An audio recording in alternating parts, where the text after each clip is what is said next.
and inspiring day. And we are here today as the last panel of today.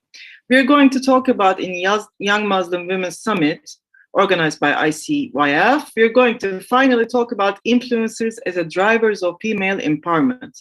We're going to have three very different but yet visionary names: Miss Selma Masroor, Miss Nesrin Issa, and finally Miss Isane Benalush. Well, I would like to welcome you girls, if you can see me. All right. Not yet, but hey, Diet. Well, I see you, sisters. Well, as we all know, in today's world, social media enables women to make their voices be heard louder and stronger than ever. That's a fact. And that's one privilege that we didn't have like almost a decade ago or like 15 years. Now we have another huge platform. And strong voices, women through different cultures, different countries, have made this vision or dream possible to be pioneers of the new era. So younger Muslim women can look up to them or can be inspired by them, and we can create a united vision. And these strong women are enabled in everyday what they're sharing, what they're producing, what they're, just for 10 seconds or 1 minute, they're kind of creating a new environment. And I think it's very, very, very powerful, as you can mostly agree. Young women of social media are driving force on global culture to make an impact. So anyway, without further ado, let me reintroduce you those three strong, inspiring, and visionary game changers. Please welcome Ms. Selma Masroor, Ms. Nesrin Issa, and Ms. Isane Benalush. All right, let's see if they can hear me now. We're going to have like three people, so it's going to be more complicated to say, I see, Isane. Well, please unmute your speakers so we can start. Hi, everyone. Hi. Hi, Selma. Hi, Selma. Yes, we can start, I think, with Salma, right, Aslı? Yeah, sure. Well, let's brief introduction. I'll try to keep it real short. I know we are kind of long in schedule. So she's a London-based and raised influencer, as you all know, with Moroccan roots. And she gained a massive popularity for an account regarding the modest fashion blogging and lifestyle. And, she's just, representing lots of different models. And she created this new platform for Muslim fashionistas. Hi, Selma. How are you today? Hi, I'm good. How are you, Aslı? Thank you so much. Thanks. So I'm just going to introduce myself again. My name is Selma Masroor. I'm a 24-year-old social media influencer and pharmacist based here in London, UK. I'm so honored to be speaking to you guys today. Thanks for having me. So I just wanted to share my journey with everyone. So hopefully you guys can take some inspiration, hopefully, from my short journey. So it all started with my dad, who decided to come to the UK, which my mom shortly joined, and they had me. I was the eldest child. Growing up as the eldest child in an immigrant family in the UK and being the first generation was not easy at all. There was so much expectations, and it was just a little bit difficult, So it was very apparent to me from a very young age that I was very different to my peers. I always had big dreams. I was a dreamer. I wanted to achieve so much. So I'd be talking about them when I was younger, and it wasn't always received well. I would always hear things like, "Oh, you dream too much. Oh, your dreams are impossible."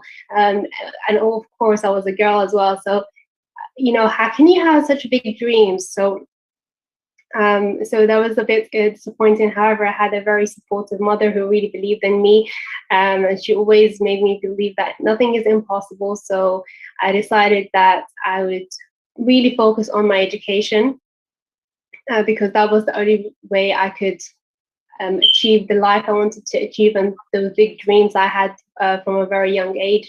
So I became very studious. I would study night and day, achieve top grades for so many, throughout my education years. And I always had a thing for fashion. But coming from, growing up in an immigrant family, there's so many pairs of shoes you can buy. So I've always wanted to work very hard and like become independent so I can own every pair of shoe I can, and have the biggest wardrobe that I can imagine. So yeah, that's exactly what I did. So I studied so hard until one year my parents actually decided that it's time for them to go and try and live back home in Morocco.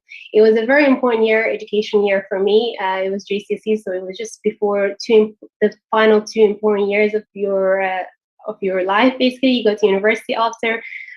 So it was a very sensitive year. So we decided to move abroad. I somehow managed to survive that year. I don't know how, but yeah, we don't have to get into that, but it was a very interesting year indeed. My parents did decide to come back after that. We came back to the UK and I was behind all my peers. How could that happen? I was the most studious person ever. I was like achieving top grades, and now I'm a year behind, so I had to redo that year. I could have easily keeping up, especially like you see everyone doing their A-levels, going to go to university soon, and you feel a bit disappointed and behind. But I didn't let that stop me, and I continued, and I eventually ended up in pharmacy school. Now, pharmacy school was not my first choice, and I've always had a passion for fashion, so I decided this is the right time for me to actually pursue something I really loved from a very young age. And I decided, and that's the time I came across social media influencers, the hijabi influencers. I thought that was so fascinating. I was like, oh my God, I've always knew I wanted to do something in fashion. I knew definitely I wouldn't study in university. That wasn't an option. I mean, I grew up in an Arab family, so you either become a doctor, a lawyer, or a pharmacist. So fashion wasn't an option. However, when I did come across social media influencers, I thought that was like amazing. So I decided to pursue it when I did enroll into pharmacy. So I did it alongside pharmacy for the past 6 years.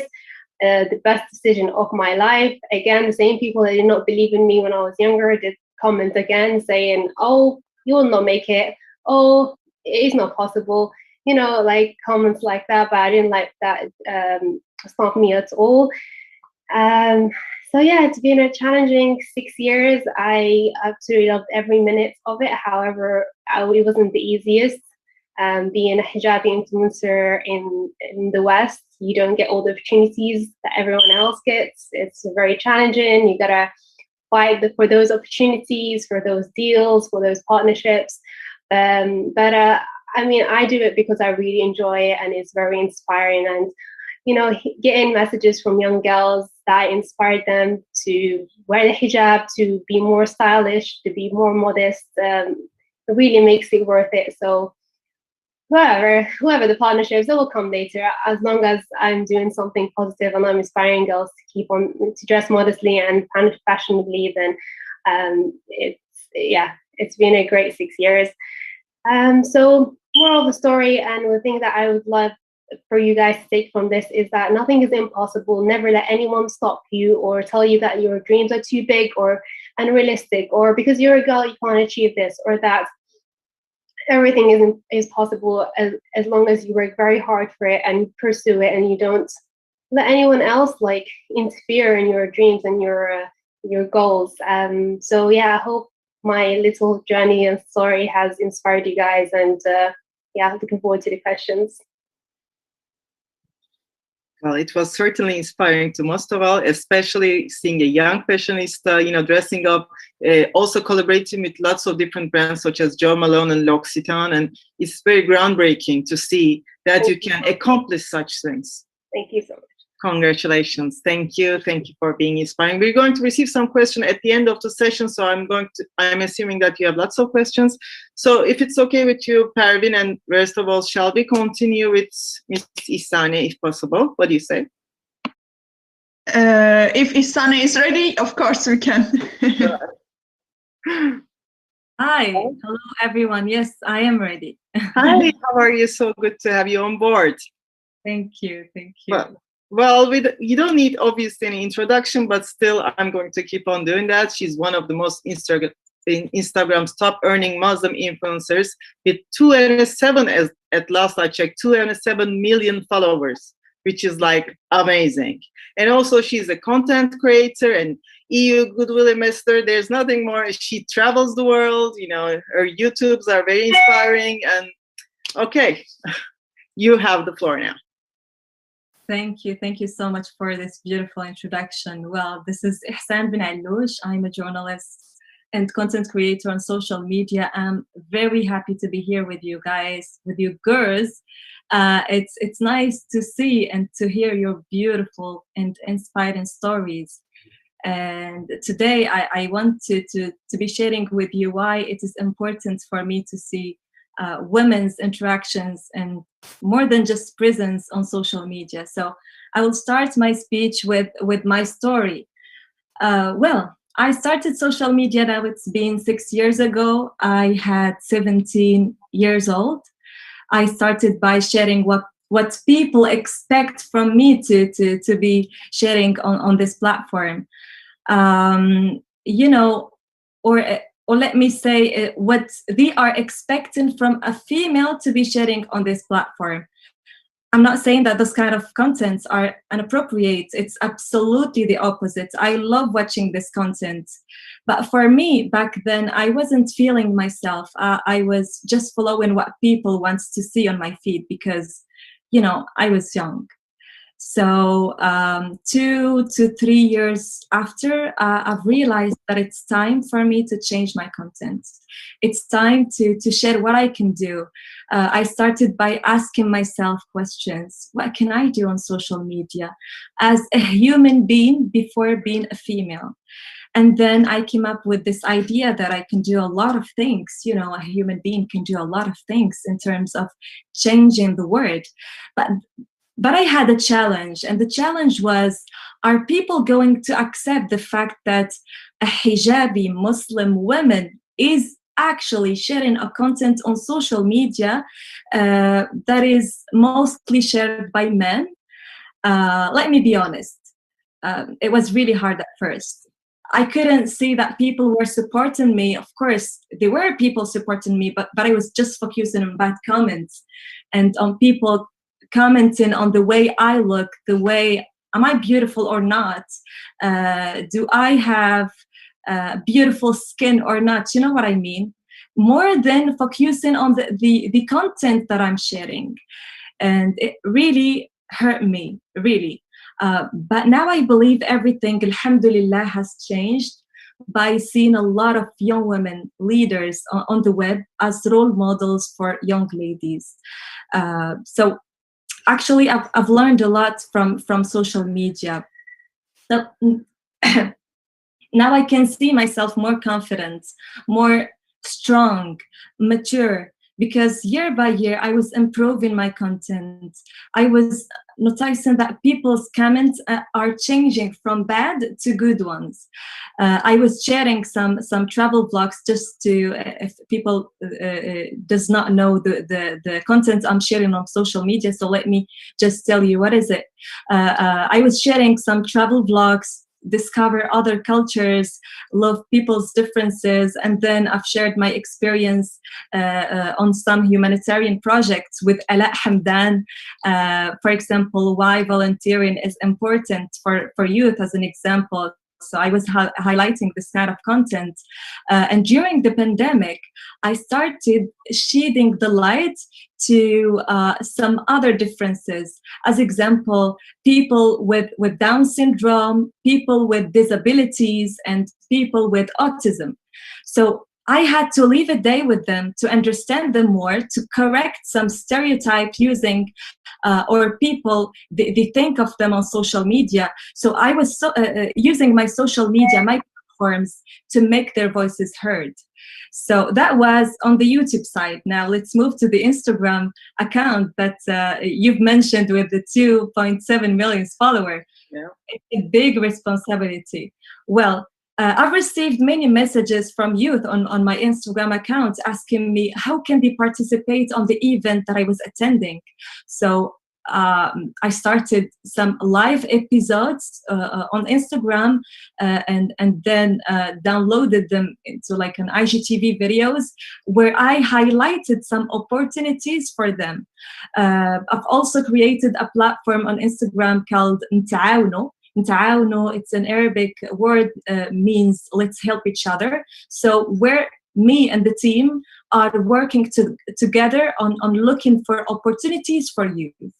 Well, when I say opportunities, just to make it clear, I mean trainings, participate in events, scholarships, workshops, etc. Everything that might interest youth, and it has to be free. So I know that there is a lot of organizations here, right? So just suggestions, if you have any opportunity in mind, for example, can you please contact me? I will leave my my email here in the chat sections with all details of this opportunity, so I can highlight it with like doing an interview with you on the on my Instagram's my Instagram feed. So yeah, that's it. And now let me just finish my speech with responding to the question that I said before, why it is important for women to be present on social media, not just to be present, to be to interact, to talk about serious topics. I think because we need to empower young ladies that are watching us. I think we need to change some stereotypes about women in general, and what can a woman do. Being a woman does not mean having a beautiful face or just having a beautiful body. You know, it's a soul, and we're not a thing. So being a woman means being able to be powerful. It is right that it's hard work, but we can make it by changing the mindsets. So thank you so much. I will leave the floor to you, girls. I want to hear your stories, and I have two questions. I'm not sure if I have the right to listen to the audience or not. So yes, can yes, I? you have. Sure, Yes. of course. Thank you, Pervin. And thank you, by the way, Pervin, you are amazing. Thank you for inviting me to this beautiful. Thank you for accepting. Thank you for helping, all of your support, all of your cooperation. Thank you for all of. It is my pleasure. Thank you, dear. So my questions, or let me say my two questions are, why do you think it is important for women to be on social media and to talk about serious topics, as I mentioned before? And what is the challenge did you face as women having an account on social media? So if you wanna like choose one of those questions, can you just answer me one question and leave the other one to other girls being here with us? I think Esma is raising her hand, so go ahead. If you can, yeah, go ahead, Esma. If you can unmute your mic. Esma, if you can turn on your camera and your mic. Yeah.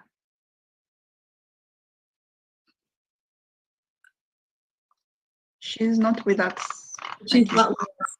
Okay, one more time. I'm asking the question, why do you think it is important for women to be on social media? That's the first one. And the second one, what challenges did you face as women having an account on social media? I want to hear your voices, girls. If you can open your mic. You can raise your hand, girls. Yeah, Amira. I see Amira from Algeria. Yeah, Amira, we are listening to you. Hello. Hi. Hi. So I have two main points. First one is women should be heard. Why and how?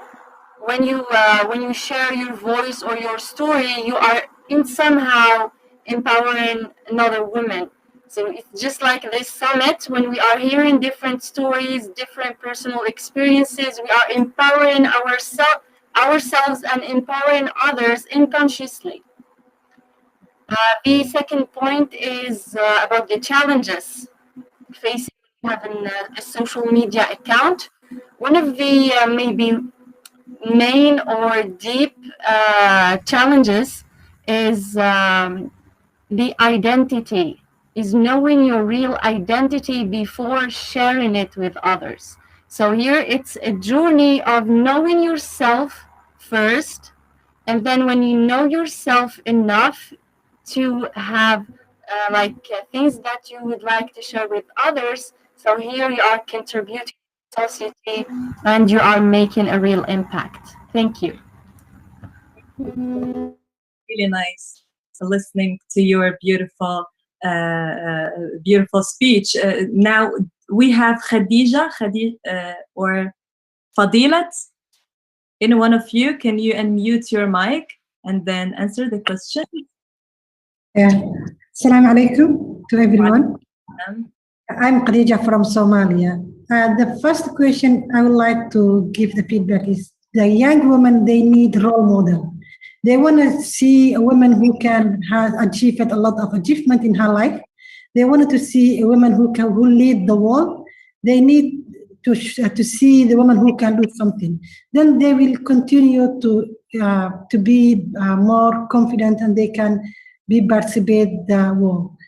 That the main challenge that women face in my country, for example, is lack of confidence and lack of security. Because if you show in the social media and talk about some issue, you might feel, or you might get someone who will attack you, or who might show you that you are a woman, how you want to speak in front of all these people. That was the main challenges we face in our country. Thank you. Thank you for sharing, Khadija. Thank you so much. Really nice seeing like a lot of nationalities. That's so inspiring. Who's going next? We have here Bibi Khadisa. I'm not sure if I translate. Yeah. You can just call Hadisa.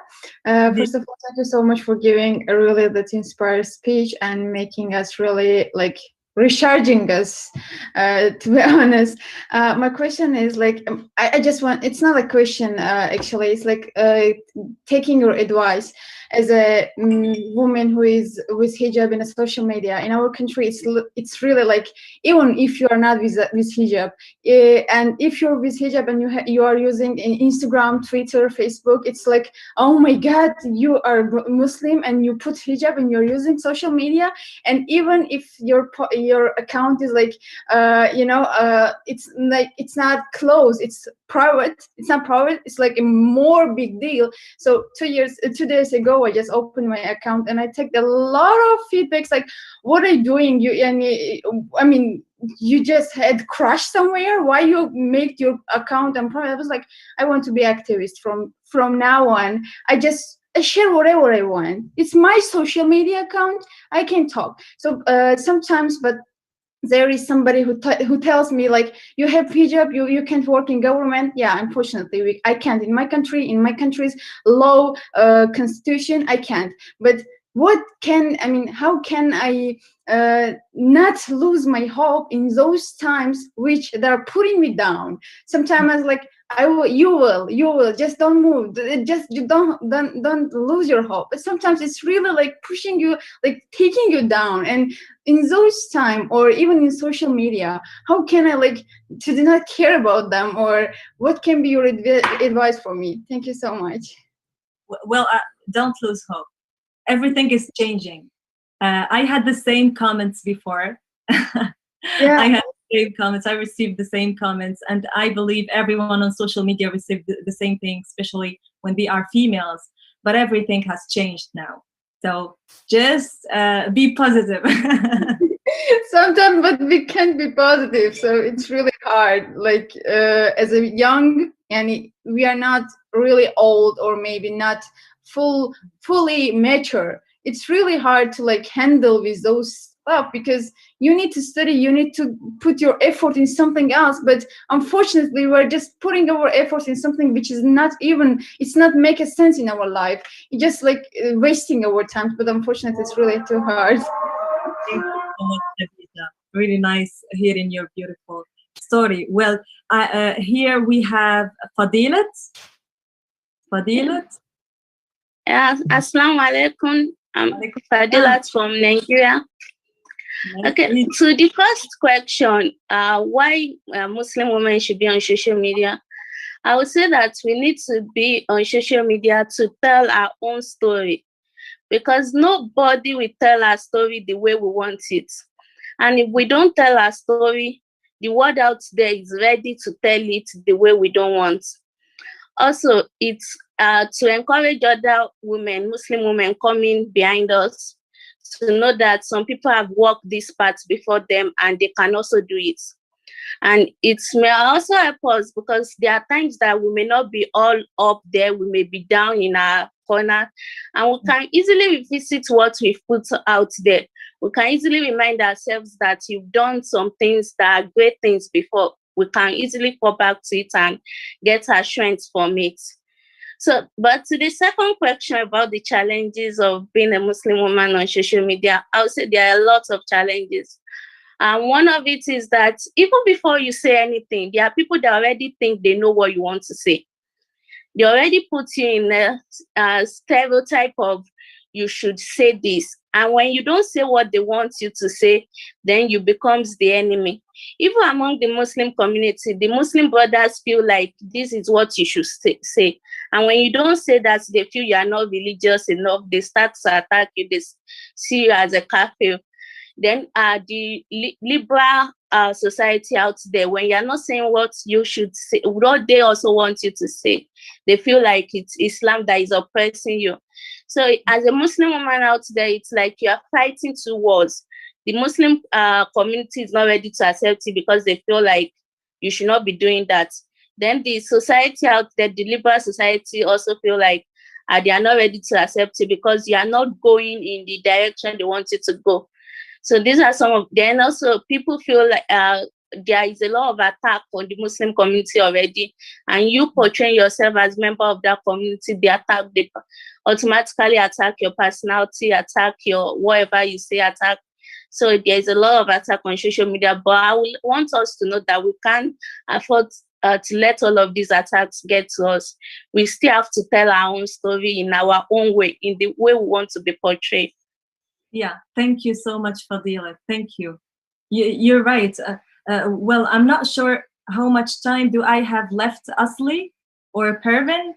Well, I think we have Nesrin speaking, but let's take like 2 questions because we were going to receive the questions at the end of the session. But, you know, since people are raising hands, I think we have like 5 more seconds for the questions. So please answer. Please go on. Okay. So now let's see with Shukriya, right? Shukriya, are you here? Yeah, I'm here. First, alaikum salam. First of all, thank you for this opportunity. I really appreciate it as a girls. For your first question was, I think, can you remind it for me, the first question? Well, as a woman, why have to do a contact?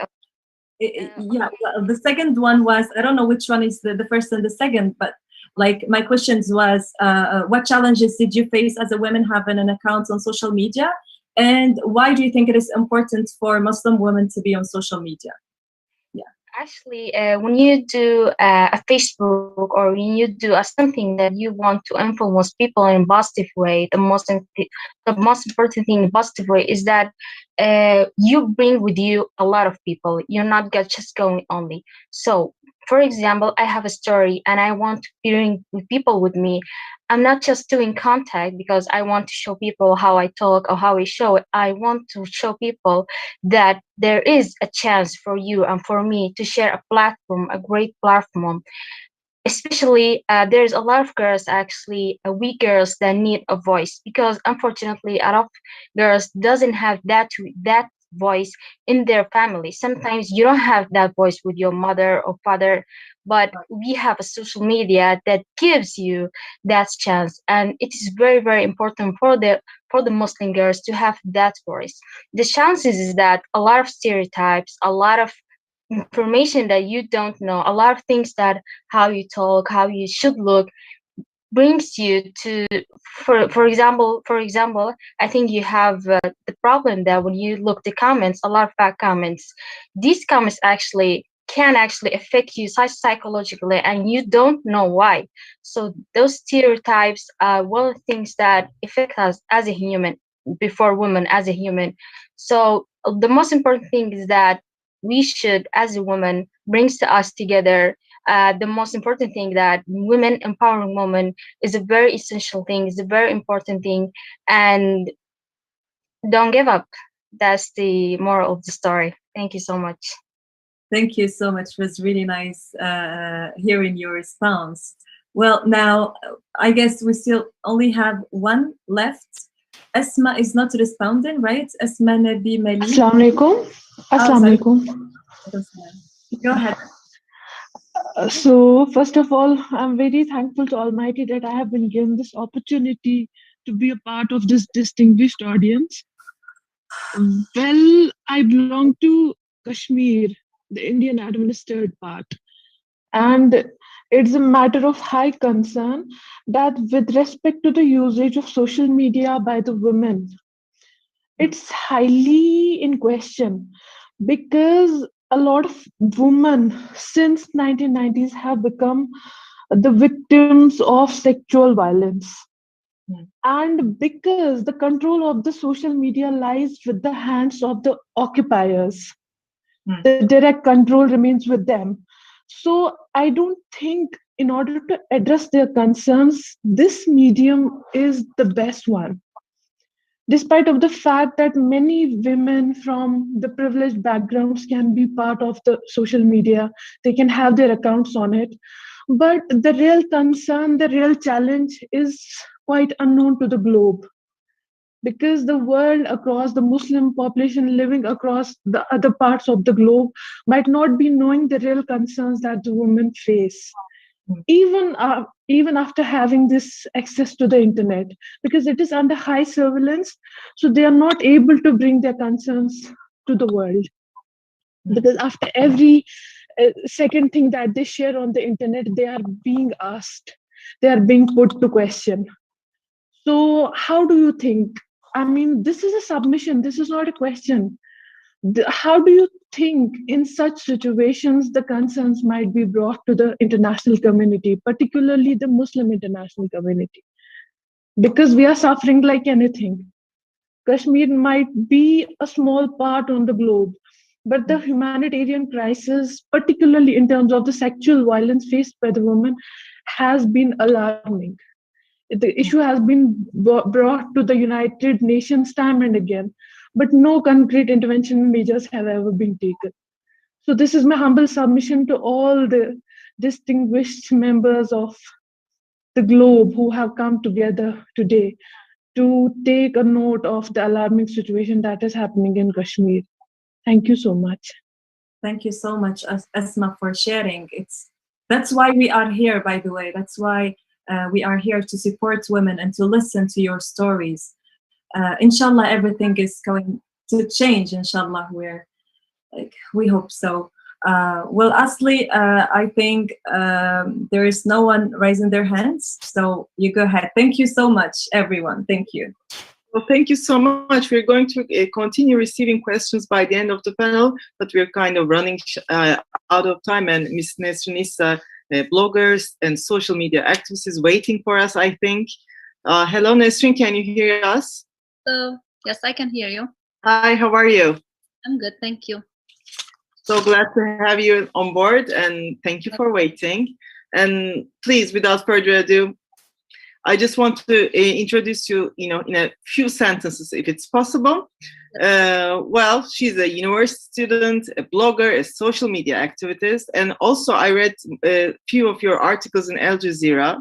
And also I know that you have a very strong platform on Instagram, and you are a brave voice, and you're not afraid of talking issues such as oppression towards women, oppression towards Muslim women, and equality, and so on and so forth. So without further ado, welcome, and we want to hear your story. Thanks for this introduction, Asli. It's an honor to be part of this beautiful event. It makes me proud and happy to see inspiring women speaking about their success and passion in life. Actually, when I was asked to talk about this topic, influencers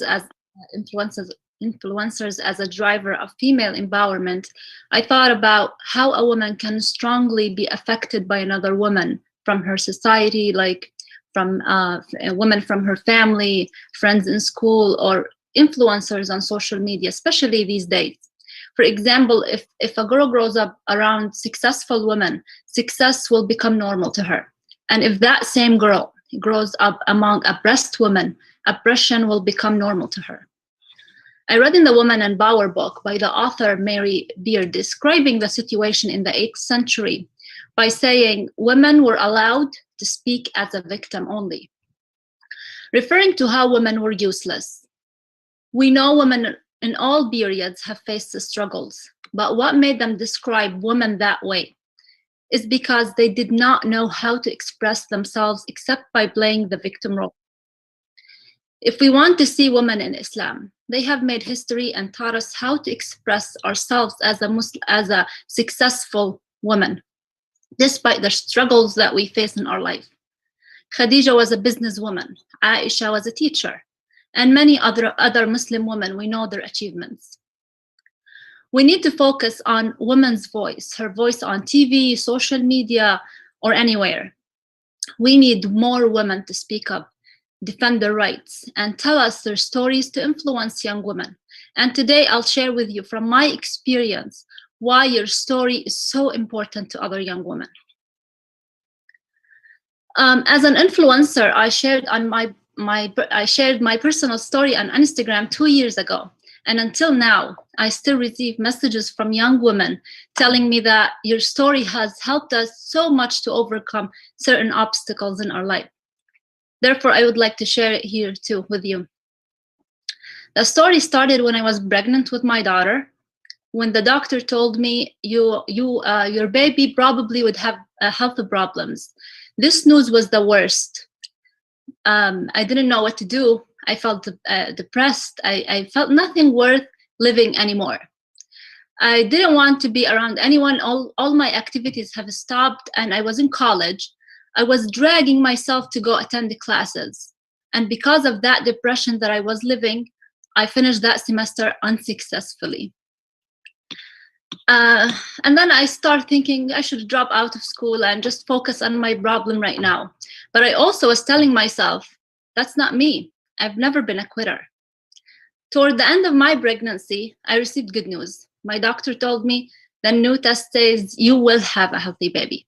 I was excited, but I wasn't 100% comfortable. I still had that. It scared me for a long time. However, I decided that no matter what, I will start fresh. I will register for the next semester, and I will keep going. I was expecting the baby in the first weeks of the new semester. The plan was like this in my head. I will have the baby, and I will continue taking classes. Missing 4 or 5 days won't hurt. I gave birth. My daughter was physically and mentally healthy, alhamdulillah. I was so thankful, and I had so much positive energy to a point that I was doing and submitting homework on the hospital bed. I was saying, alhamdulillah, I didn't drop out of school. Alhamdulillah, my daughter is healthy. Everything seemed so perfect to me. Until an unexpected thing happened. The doctor told me, your daughter has breathing problems. She has to stay in the hospital for almost 20 days, and you have to stay with her. At that moment, I asked myself that question, and I'm sure you have asked this question at least once in your life. Do you know what's this question? Why this is happening to me? We all ask this question. I think it's a good question. If we are trying to fix the situation by taking action, not by complaining. Complaining will take us nowhere. Although taking action might not save us from the current situation, but it can change a lot in our future. My daughter went to the hospital, and the plan changed. I was going back and forth from the hospital to the school. To go to the school, and then to go sleep in the hospital instead of sleeping in my home. I remember when my professors used to ask me about the baby, I would say, oh, everything is okay. And they think she's home. They have no idea that she's still in the hospital. Even though I had that opportunity to make this as an excuse to be forgiving from submitting assignments on time or having exams, but I choose not to complain. I had faith that this hardship will pass, and I just have to be strong enough. She recovered, alhamdulillah, and I was almost going to finish that semester until I heard another shocking news. My mom has cancer. It was another challenge that I won't go into details about it, but everything was hard. Everything was calling me to give up, but I just kept moving forward. I just want to let you know, my mom is okay, my daughter is okay. I graduated with a science degree, and I got enrolled in one of the best engineering schools in the US, and I will be graduating next month. I shared this story because you probably need to hear it, just as I once needed to hear your story to keep going. I will end with this, and I want you to remember a challenge you faced in the past.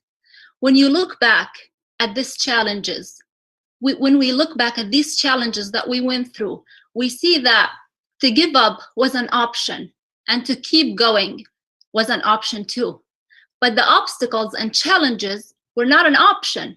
Challenges are part of my story and your story, and that's what makes our stories unique.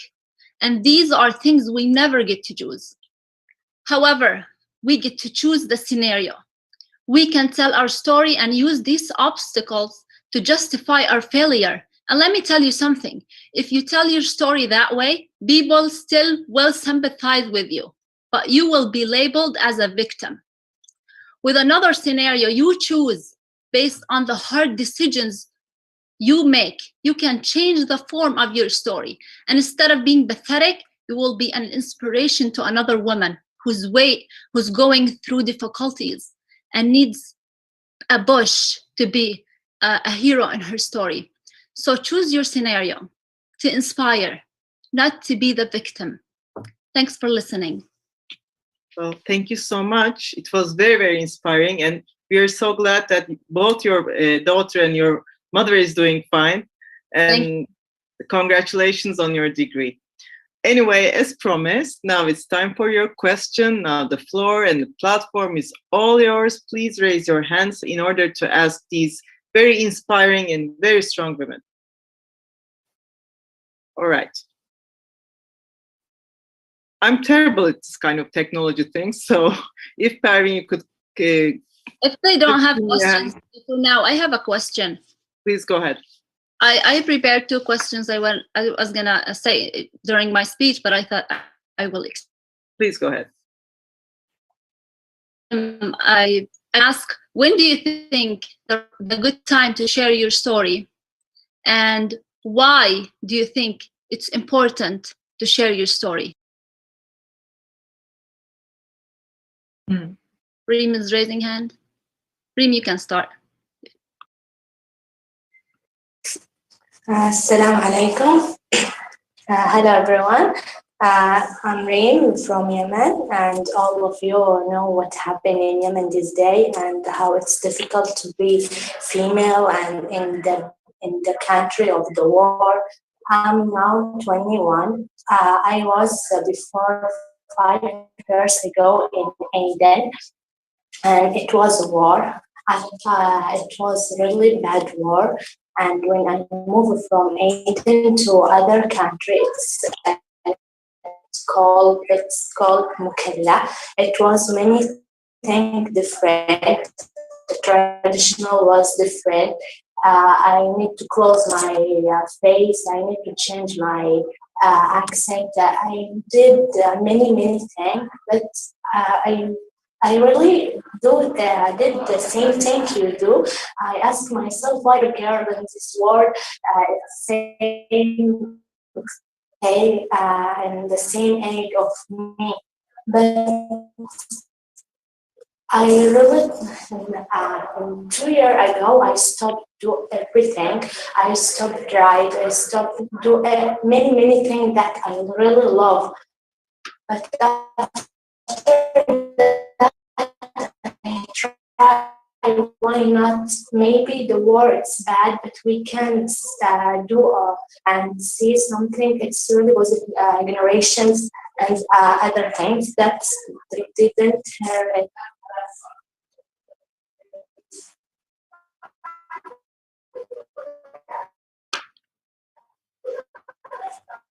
Is anyone having trouble with the connection, or it's only me? Totally.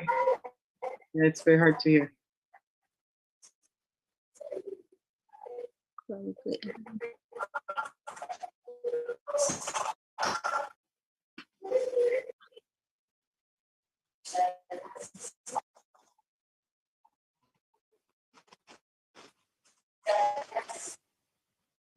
Sorry, Reem, are you there? We can't hear you.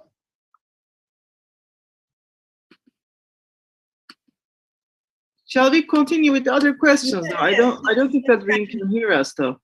She left, I think. Yeah, we continue. Yeah. Please pick a question then. Sorry, but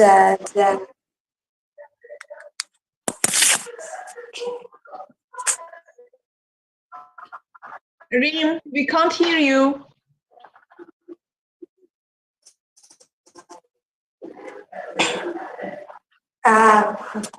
because the network is so bad. Oh, no, it's good. How about now? Now it's perfect. Please continue. Okay. Okay, but what was your questions? I didn't get it. I said, when do you think it's a good time to share your story, and why it's important to share your story? The good time, maybe when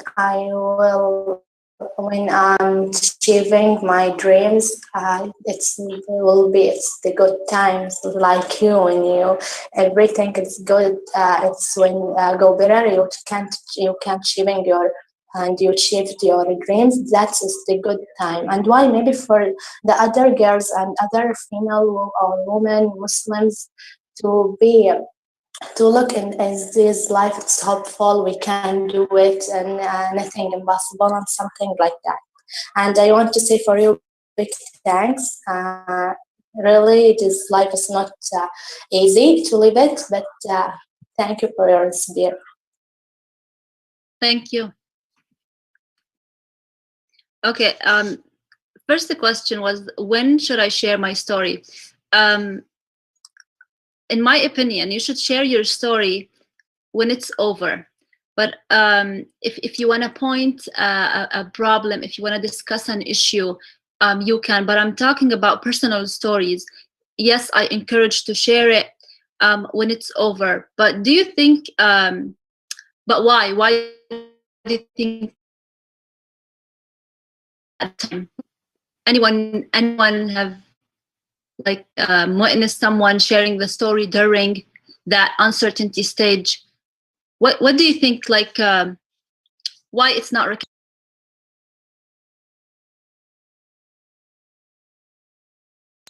Anyone wants to answer?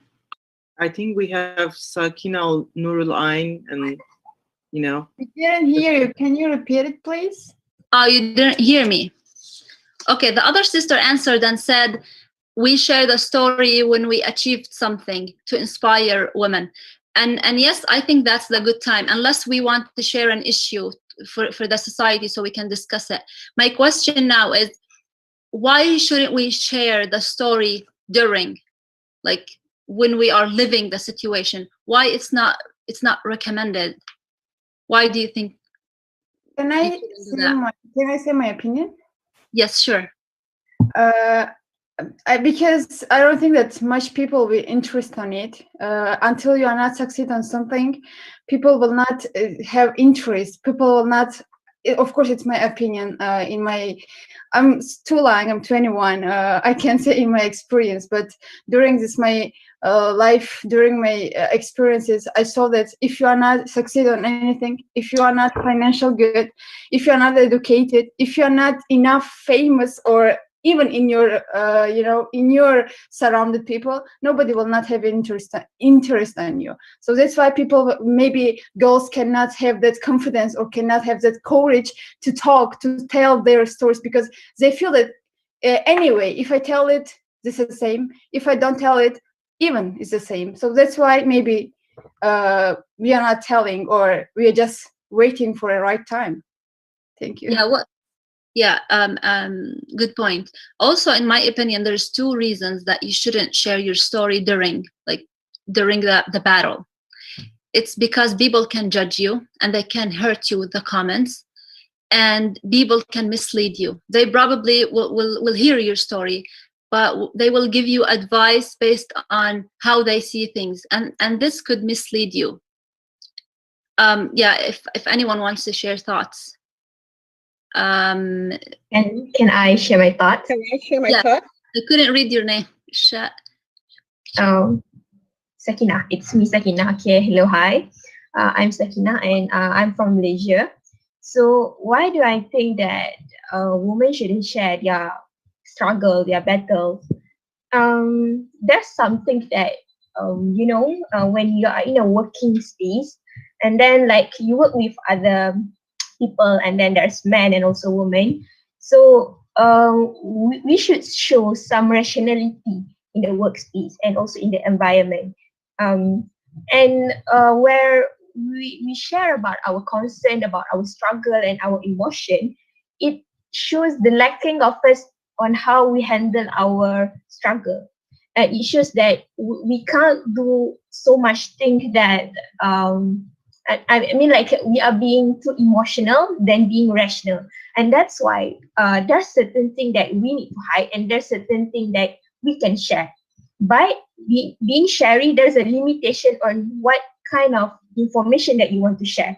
There's like maybe something about work, or maybe something not too personal you can share.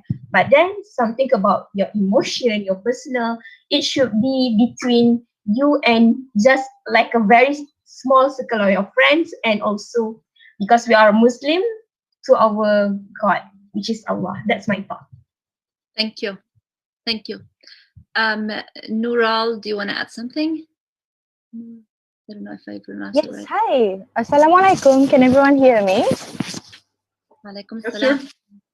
Okay, so I would like, I'm a journalist in Singapore for the past 12 years, and I would like to lovingly disagree with Madam Nisrin, because so the question was, why shouldn't we share during and when living the situation, right? So in my experience, we should share it now. Do you know the Hindi film Kabhi Alvida Na Kehna? So the time to love is now, the time to share is now, the time to say whatever you have to say is now.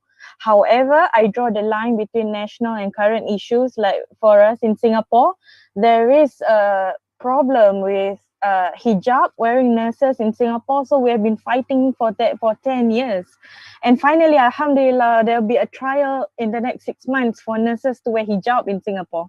So we can comment about national issues as they are coming along, but for personal issues, like for me, I faced sexual harassment in office, so I had to wait for HR to clear and to iron everything out, for the perpetrator to apologize to me before I explain everything on Facebook. So that's my experience. Thank you so much, and I love you, Madam Nisrin.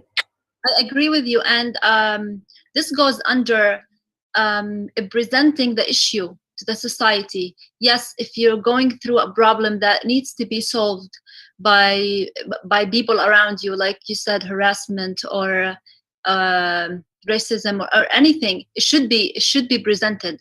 But I'm talking about personal issues, and we see on social media people opening their cameras and start crying, and we look at them like, what should we do? Like, it's a personal problem.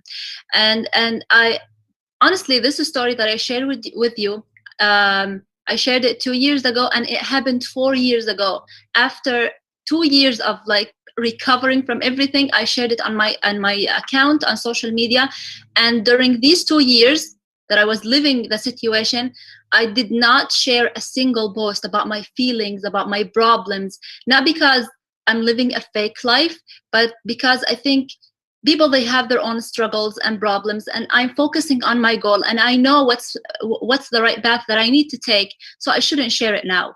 It's not the right time. That's what I thought.